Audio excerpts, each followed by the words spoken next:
जर आपल्या मुलांनी आपलं ऐकलं नाही, सांगितलेल्या गोष्टी केल्या नाहीत किंवा काहीतरी सांडून ठेवलंय, काहीतरी तोडून फोडून ठेवलंय, मग काय होतं? आपली झालेली ओढाताण, आपली झालेली चिडचिड ही सगळी मुलांवर निघते.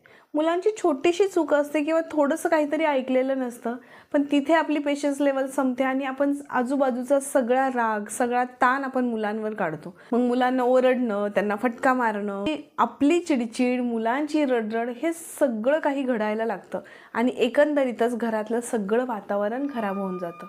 घरातलं सगळं वातावरण बिघडून जातं. आता हे जे काही आहे ते माझ्या घरात तर होतच आहे, पण तुमच्याही घरात होतंय. थोड्याफार प्रमाणात हे प्रत्येकाच्या घरात होत आहे.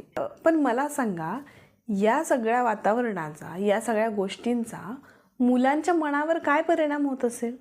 त्यातून मुलं काय शिकत असतील?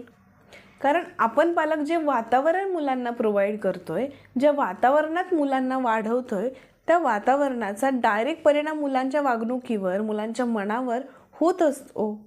त्यामुळे पालक म्हणून वावरताना आपण खूप संयमी राहणं गरजेचं आहे.